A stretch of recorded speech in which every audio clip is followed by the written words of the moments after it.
Cashier. I ain't do it. And the other.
Have I no number to say?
South Africa. I don't know. All right, so I'm going to come on. Just watching for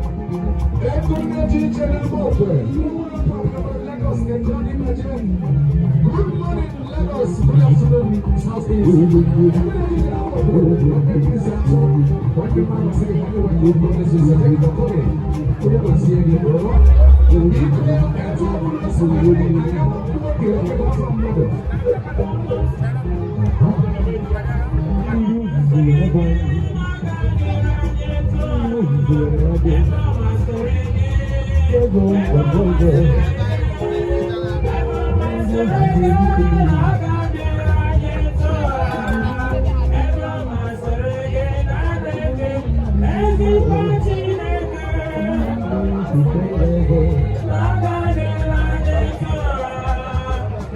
All this and public parish, Catholic Church,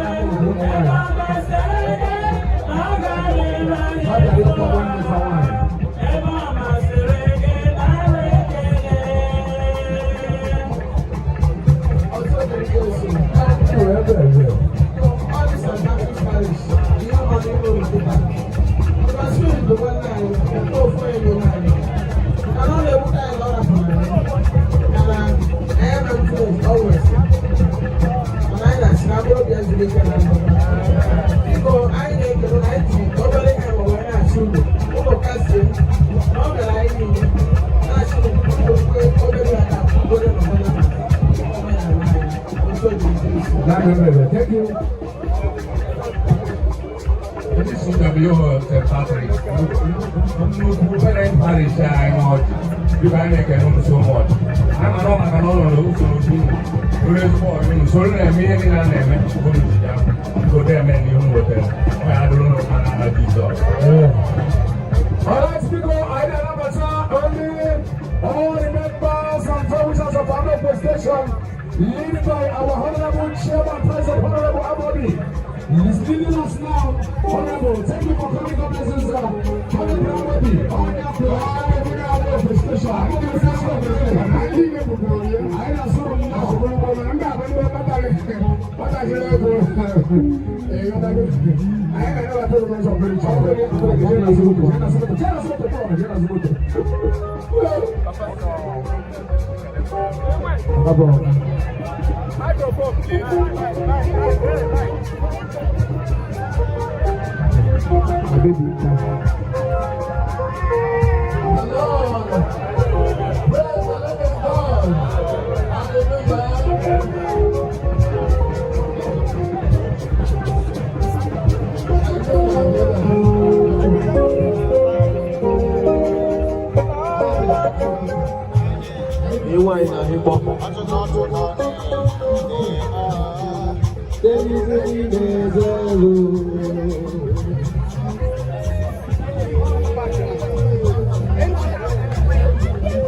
Unu ga-agba egwu a n'ụzọ chepicha.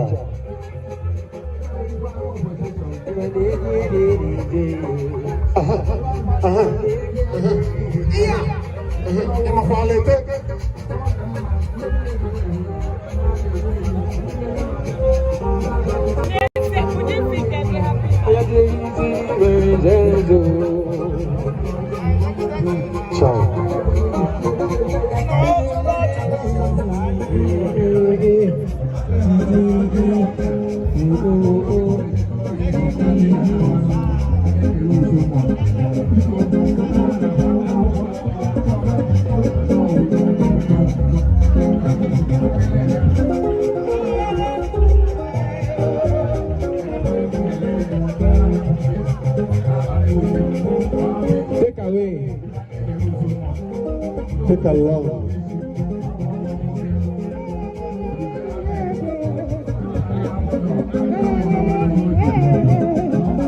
Child.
akwụkwọ aha apụtarazịa n'ikem Chief Charles Aneke, heavily supported by the President General Emeritus of the Amokwe family.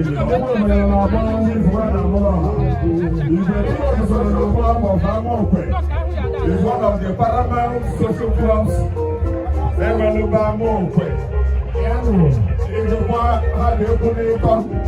Ibedike Social Club, Amokwe Unity Club, for the Ophelia Ezoko Bondo. It is our pleasure to know that the Ibedike Social Club is still standing very, very firm. Oh, you know, Club Homo Colombia. Young at heart. was more tired. He never lays up. I na-asị ụnụ nnọọ maka na onye otu anyị bụ Isaac Esomchi o so n'ihe a na-eme. Yes, our pleasure bụ n'ụlọ ya ụmụ ụkwa nwaanyị kwenyere na ya ga-ana Isaac Esomchi na nwaanyị ahụ kpọrọ akpọ onye ekwe n'ebe igwe a ga-anabata ọsịsọ maka na Isaac is an encyclopedia of knowledge. He's a principled man. So don't be like Abba. No, I have to tell you. No matter the guy see. No, I suggest. No, they don't buy on it. Never is over here to do like I will leave your mama can I talk on it and over. You should talk to the president is a leader of the Thank you very much, MC.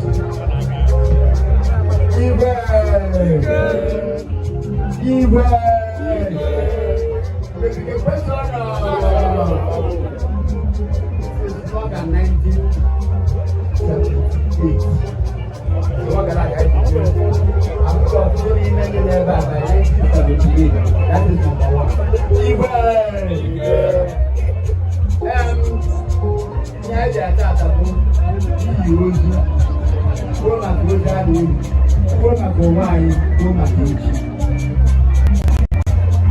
I will marry the Kabalaka.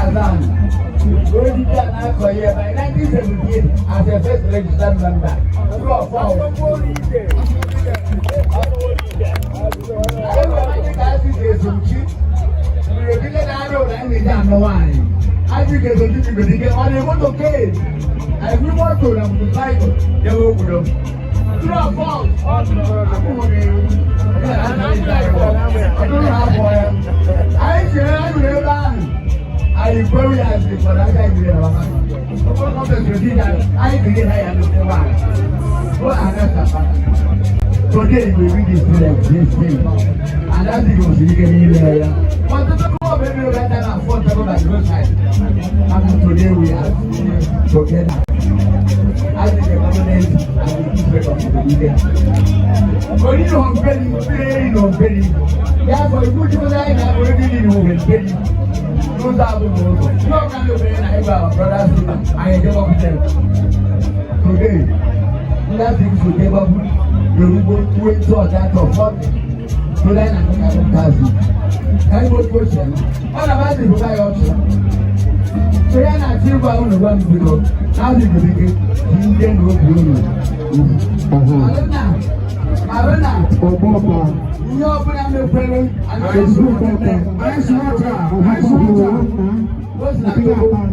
will order medicine.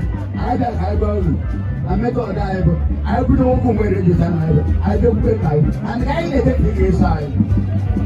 But I don't think what happen now. I together. Everybody will do. I had that. Therefore, I will be all the time. That's why I get everything I'm saying now.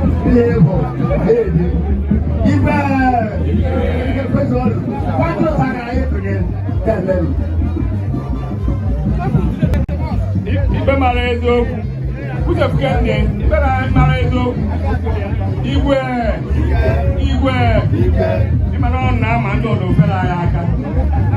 Ama oke m igwe bike ka ọ isi eme, nwunye m nwoke nwanze, abilitekwa ma ha nọ igwe bike ka nọ. Dịka anyị kere unu so much, unu emechi ihe ike. Dịka ha nwere anyị.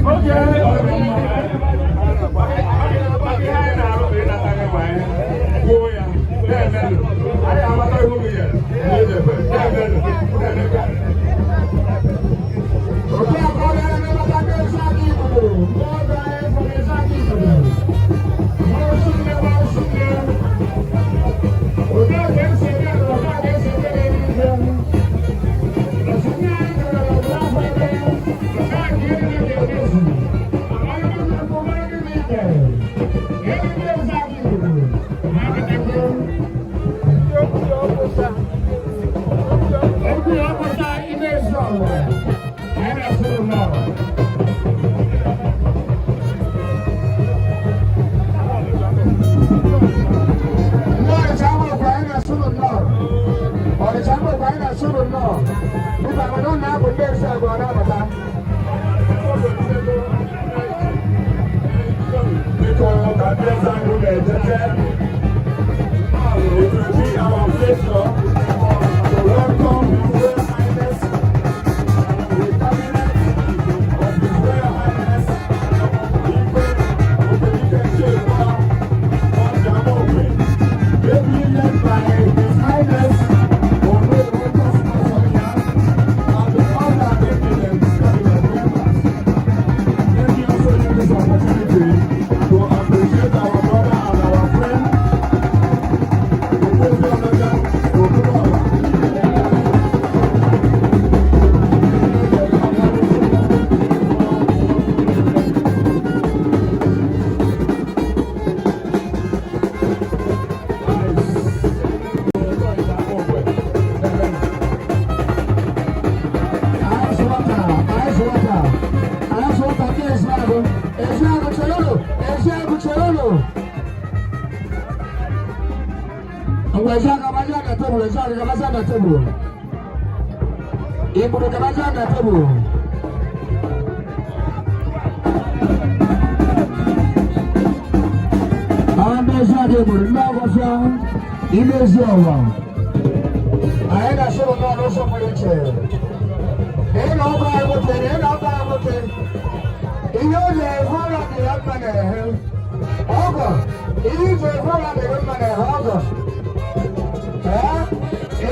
Very special. All the two special.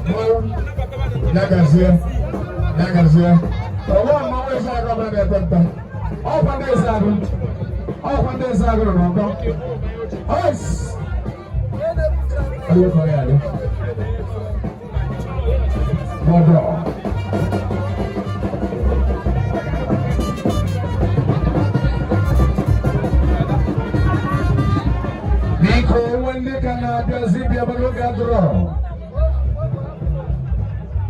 Biko ka ndị eze agụ na-emesi ndị ọga anyị, the cabinet of His Royal Highness, ndị ọga anyị kwezi unu anyị bụ ndị Ogbuyo Ọkwọsha n'ime ezi ụwa. Anyị gọtara ọgọ na Ogbuyo nwa ndị na-abụ Ogbuyo wee bụpụta uju wee kwado abịago mee ihe aghọrị. Anyị gara aga mbepụta ihe aghọrị n'agbanyeghị nke anya dị dapụta anyị eme ka ọrụ dapụta okwe tupu eji ihe ma chicha ya dị n'aha Jizọs Kraịst onye nwe anyị. Ọkwa ọkala anyị na anyị wee bịa bụ onye nwa Lawrence Udegbune ime na ọka kpatakpata afọ ya mbịa so wee duhie achọrọ ala na-ebutere anyị okwu mana ebe onye microphone nsogbu adịghị ihe ọba ji wee bịa akwa anyị ji elu nwa biko ọ na-eji ebe ọdịnakwa n'oge na-achị ụlọ akwụkwọ ya na-acha chọọ ịkpa ahụ anya anyị ọgwa akwụkwọ achị egbe eji agbara akpọ n'ala maka nwaanyị fụrụ ihe eji nwaanyị eme ịhụ na achara ugo o nyere anyị. So I will regret it ever at all. I will regret. What about why not to pass here? You go off there waterproof. eziokwu ọgọ bụ Chioye o ji nwayọọ nwayọọ na-ede ihe nshi egbe ede ya akwa dị ya ihe eji eme isi ya iji gosi na oke ọgọ bụ ihe bịalụ ọgọ bụ Chioye ndị nwaanyị nwa bụ ji eji anọka n'nsọ mgbe o setụrụ ihe o ji evu ụlọ dị mma na ehu ya nọ ahịa aka na-emetụ ọnụ mgbe ahụ nsọ ya maka ya dị ya nshi egbe dị ya awụlọ dị ya omenala amaka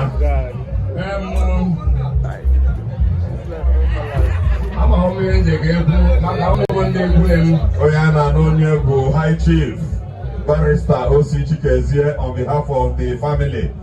It is also our pleasure to recognize the contributions of High Chief Dr. Nze B.G. Siago. Good luck to us. Man, no hold nke nwa n'olu ama okwe bụ ihe ọghọm maka ndị Igbo si mkpụrụ ji ebe ọgọ bụrụ na abụ ọgọ ọ dịkwa mma anyị jọọ ya ọ dụghịkwa mma mmadụ niile akpịrịba dịka unu ihe mere anyị mesiri anyị ike ada ama na o metụtakwara unu ada ahụ mbụ nsi bịa na nke ndị ike m ihe mgbe unu wetara Chineke gozie unu ọnwụ nwunye anyị nwanyị na-ebute so much. Mana oge na adịghị oke ọgụbe ndị mana ọ bụrụ ndị ama okpebe anyị ma nkụ na-ekwu n'ụwa adịghị ọgụbe ndị ma ọgụ osi sọ Chukwu a na-agị n'aba yes biko down so much ọ ga ga-esi kene Chineke ekwe unu na-asị nọ maka n'ụgbọ ndị ikwu na m mana m na-ekene unu kenechi unu ike na-ejenụ nnọọnụ unu mere ọhụma. Thank you, Barrister O.C. Chikezie Chikes Senior. I know no na vocation abata doga in the pure motion ogo Buchoy I na kele bunu no fu. This I na abata say in a very special way.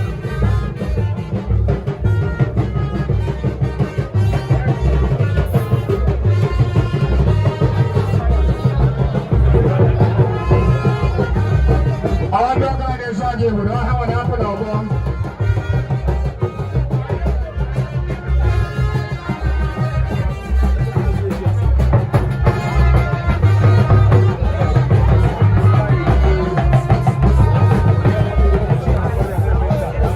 Special announcement. A missing phone. Let us complete the announcement. Let's go. People, big guys in Kumu and Bo. Now the phone will not go forever. Mano phone will take on here. Phone will not go forever. My phone will take on here. I got a hammer, Digo, I'm not going to know. Each phone now because every also has a big broken. Any phone now should return this phone immediately. Failing to do so, he will for release a thank you. In a very special way, because the Oji Traditional Council, the Igwes Cabinet, ably led by His Highness Ono Ukosma Soya, is leading Igwes Cabinet. Onoman Isaac Esonchi, Iche Isaac Esonchi is a member of the cabinet, and the cabinet in a very unique and beautiful way is here to do honors to whom honor is due. Like we were saying, all the way here one I believe that is why the cabinet secretary in the person of Dr.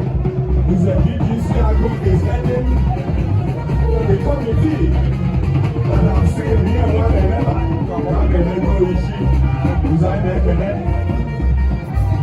one senior chief who's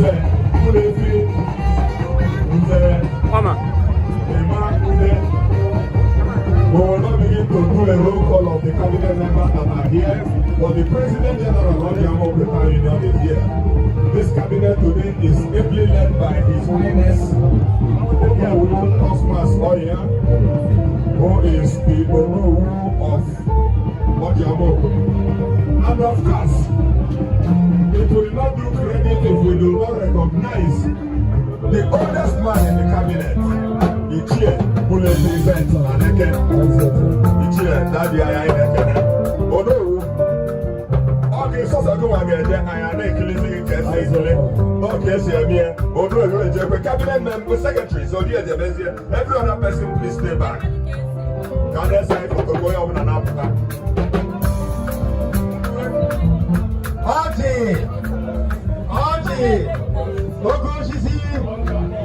Because on behalf of Okwedike 1, Okwedike 2 of Odiamokwe, His Royal Highness Sonny Chibuike, and his cabinet members,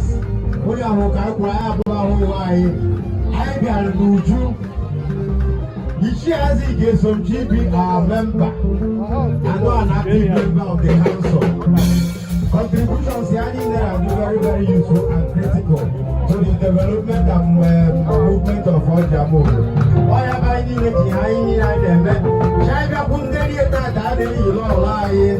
Let's Josephine SOG.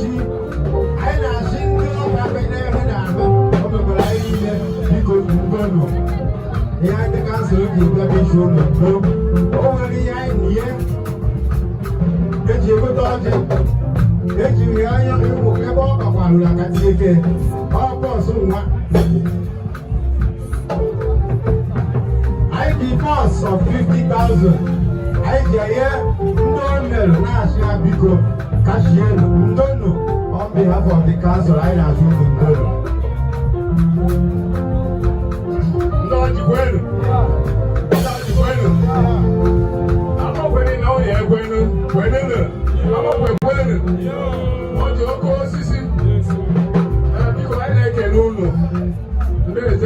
The highest ruling body anywhere in Oji.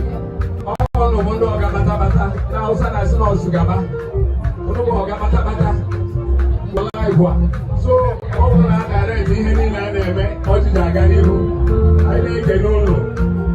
Don't have any room there, Opera Wero, Bajeta, Lobato Organic Group. Then I know we are in Harvard. You go down and look at the road. I did to go there, Mepona. I learned the Naga. They have no evidence. Nothing about no notable. And I didn't make I didn't deny. Hey, high battle. Really can't die, Madame. Okay, I don't know, Madame Jesus. They may not know. I make an room for this is able leadership.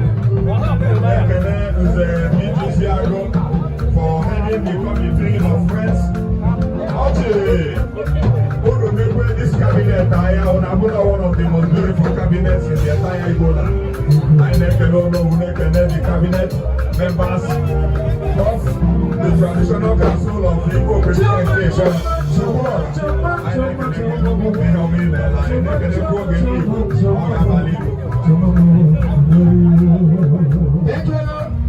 gentlemen and ladies, about to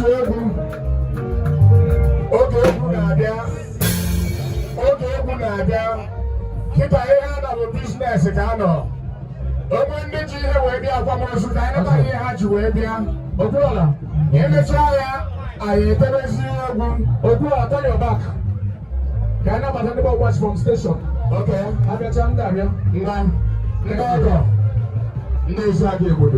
No, I'm short away from station. I'm watching that again, so I said, no.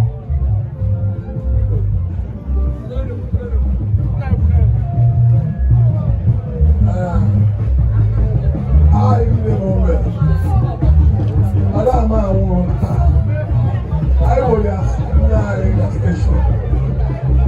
When I see good there, I will let you go. I can't be okay. I will not move it. So whatever they do, now when I see people, I have one another line. Oh, people, and I'm going to go to Azik. I want to never check on them. Oh, ezigbo mmadụ. Kelere m ya o. Thank you very much. Before I can run so much. Now she going to share the. Ndị ezi ahụ chọrọ ka e were ego kpọbata unu chere nọ ngwa.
gị gwa ya ndị ikwu nna gị.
na-ebe maka iyi Josephine Esochi, the former financial secretary St. Anthony Parish. Nwanyị a lụtara na St. Anthony o wee ji ebe ide ihe kwa ime akaụntụ Josephine ya. Conference ọ bụla anyị na-eme Josephine ya, agaghị Josephine na-atọ na Parish. Mana Josephine,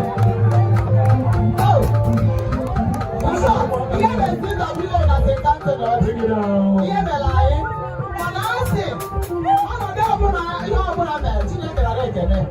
Josephine, nwanne m, anyị na-eso agba ọsọ n'igwe, mana taa ama m ịma na na-eso Chigbo, ịgbara ọsọ Chigbo, ịgbara ọsọ ọfụma. Mgbe anyị ga-abịa ebe ọzọ, anyị amaghị ndị ụgado. Anyị ga-abịa mgbe a ga-eche Chigbo ụlọ. Mgbe anyị ga-ete ga-emepe ọzọ, how old are you? Ọwọ́ ayé mẹ́rin ló wà kí ẹ̀dọ̀ tó àdúgbò ẹ̀kọ́ ọ̀sán. Anyị na-asị ka bụrụ Josephine, ka bụrụ m ikwere gara aga, fere fere fere fere fere. Ama na Jizọs onye kwuru ife niile na-anabata aka anyị ya. Maka ọ mere ihe Chineke chọrọ. Ọ bụrụ na ọ mere ụmụ nwaanyị ama ndị otu a, St. Patrick's Parish na ya, St. Anthony Parish na ya, ụmụ nwaanyị jụrụ eju. Ụwa anyị ihe dị ka so amara na ime ihe ọma.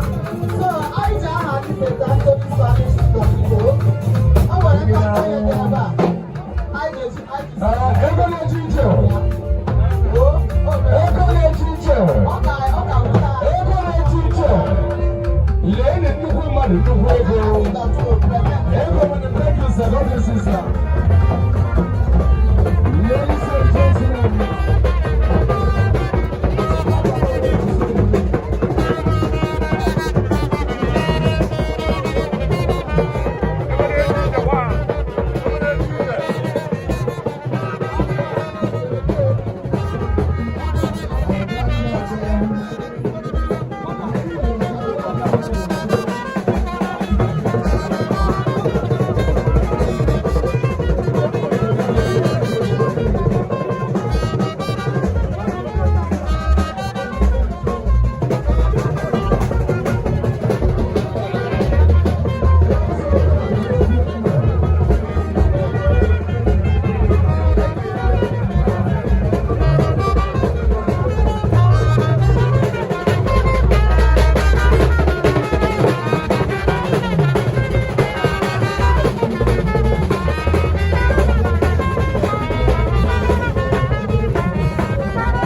For Ọjị Amaokwe Autonomous Community Amaokwe Station, Ọjị Amaokwe Progressive Union Amaokwe Station Captain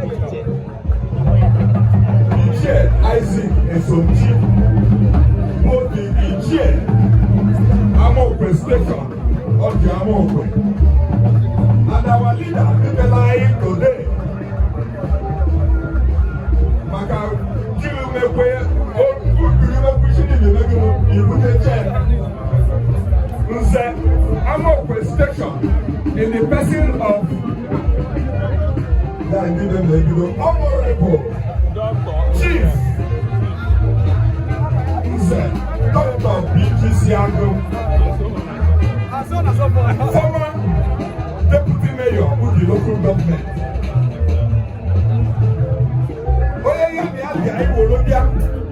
Is the chairman himself. Amaokwe Station, Ọjị Amaokwe. Father, we don't look for mayor. Look for mayor, they are nenu. Ọjị Amaokwe Highway Station. Ọjị Amaokwe is the capital of Amaokwe.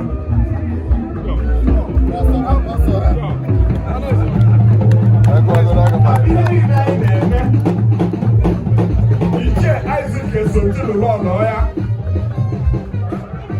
Isaac mụrụ ọrụ n'aka ọba ekwuru ichekwado obodo mụọ ọrụ n'aka Igwe Rafael egwu ọnwa ya obodo ike nke mbụ mụọ ọrụ n'aka Obiora mụọ ọrụ n'aka Ọnaga mụọ ọrụ n'aka ndị chịkọtara obodo wụ na-achị anyị ọchịchị ya na retirement Aishamma you may retire but you cannot be hired anyị na-amụ ọrụ n'aka ya onye nwute mana mmakwụsị nke chairman nụrụ nza anyị na-ekwu nkọwa nọ anyị bụ ọchị ihe n'ebe a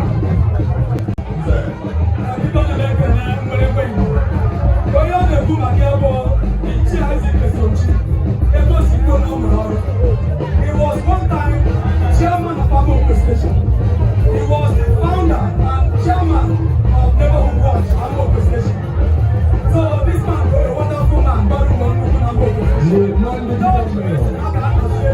so yeah wee bịa na area from Weki to Amope Station Weki church wee bịakwa burial today in Amope Station because of the support of the wife dey here na say the one who go you I can dey very look at for wesi to go say ya particular family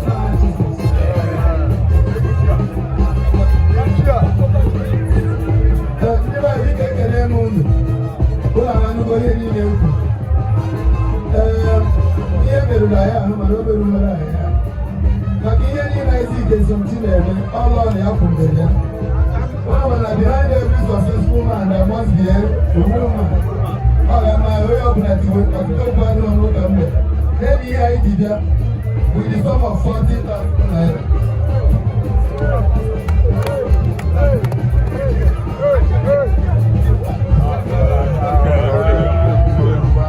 ladies and gentlemen, that's our Western Chief Chibuzo.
Essa vida.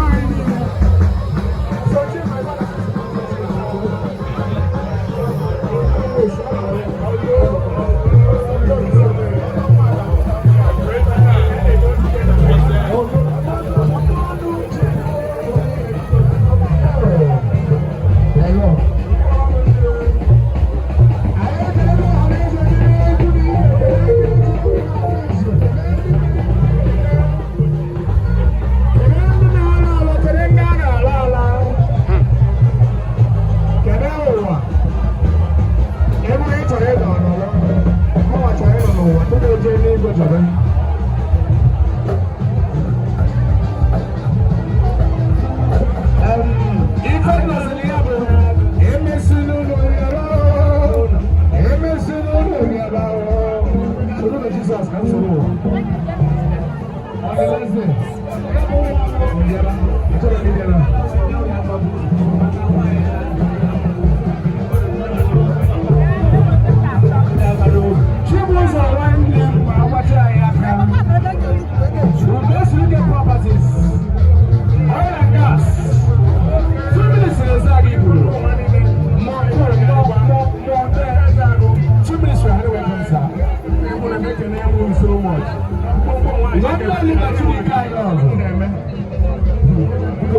So much. Never mind. Me.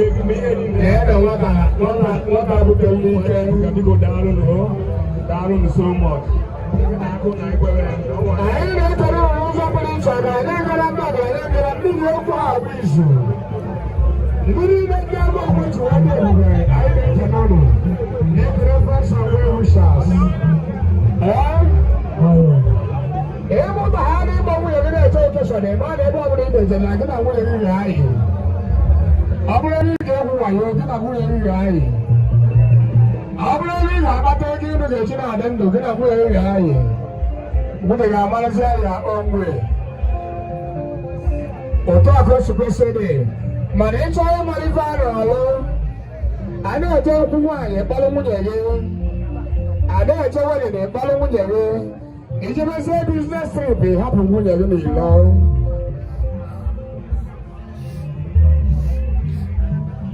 I ain't telling you that why any man on a business about pin number again. Then take it sorry.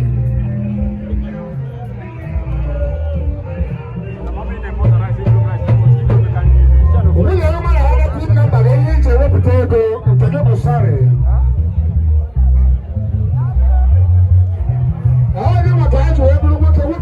Security.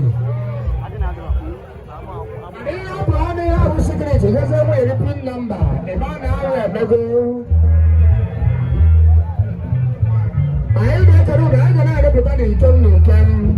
If you're why you want your money at pin number, man, I'll look alone.